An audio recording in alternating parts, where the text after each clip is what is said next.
Welcome back. Well, the New South Wales government will drop the federal government imposed coal caps and increase royalties next financial year. This is in a bid to boost the state's budget by $2.7 billion.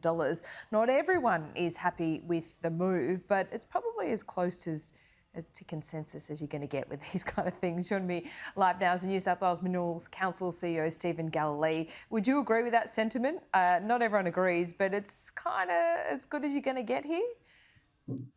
Well, a 30% to 40% tax increase is a big hike for the coal sector in New South Wales, and coal producers will be paying those increased royalties throughout the commodity cycle, regardless of where coal prices are at. So our starting point in the negotiations with the government was that the existing system and the existing rates should be retained. They work well. We delivered record royalties to the budget last year when coal prices were at record levels, 3 times more than 2 years earlier. So the current system and those rates were working well and as intended. So the scale of the increases that have been announced are going to be challenging for the industry, especially when coal prices are lower. But it could have been a lot worse, Laura. We could have had a Queensland-style system recklessly imposed on our sector, which would have caused havoc across the industry, closed mines and caused job losses and threatened energy security. So we're relieved that that didn't happen. So, Stephen, you're saying your starting point was to get rid of the coal cap but not give anything in return from your point of view?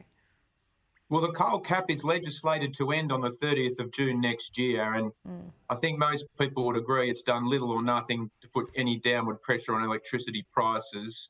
I mean, coal prices have fallen by 70 or 80% since it was introduced, but electricity bills have continued to rise. So it's clearly not working, and it's bad policy. Do you not accept that they could have risen further? That was all the data that we were given.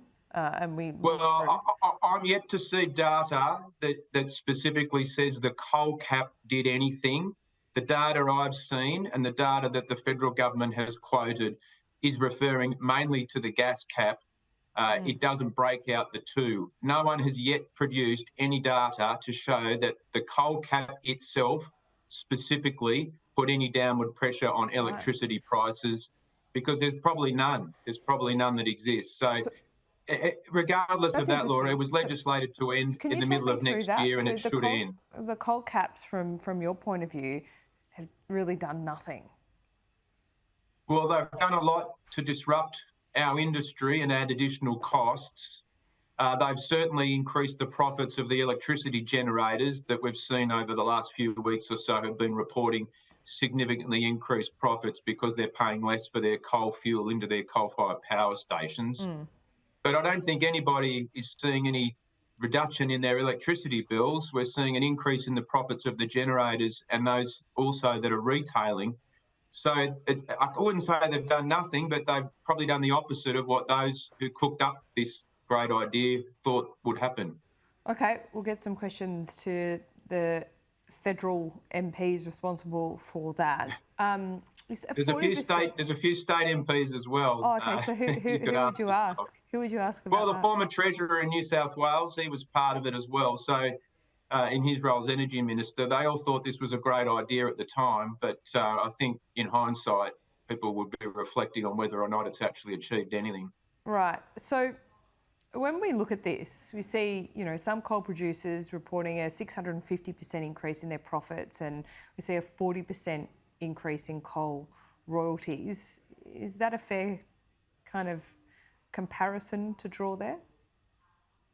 Well, I don't think it is. I mean, firstly, when those companies were reporting those increased profits, they were also paying record royalties at the time. Royalties in New South Wales tripled over the last 3 years. When prices went up, their royalty payments went up significantly as well. Those same companies have had to pay the cost and wear the disruption of the coal caps and the associated reservation measures. Coal prices have fallen since those times by 70% or more. Operating costs are increasing for our industry like everybody else, and coal prices are settled at close to normal average levels now. So we're back to business as usual now, and an additional 30% royalty increase, which is paid regardless of whether these companies are making money or not, it's not a profit-based payment, it's paid by volume. That is going to be a big challenge for the industry, especially when prices fall, which they inevitably will. We're a commodity cycle-based industry like agriculture and other resources production industries, and our prices go up and down with global movements, and it's likely to happen again. So Yeah. it is going to be a challenge, but we do think we should be able to manage it, and it's not as bad as it could have been. Do you think the government's making the political calculation here that essentially getting more money out of coal companies is pretty popular? And if it does have the effect where coal production is less, they win on the climate change argument?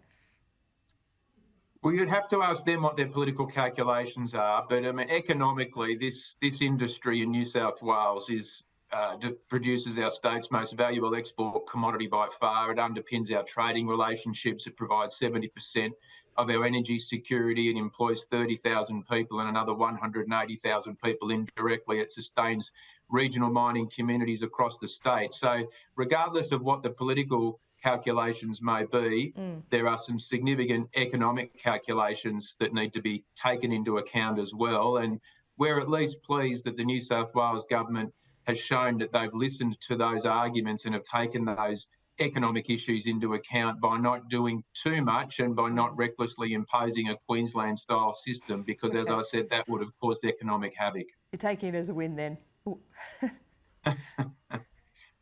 Thank you, Laura. Thanks so much, Stephen. I appreciate your time.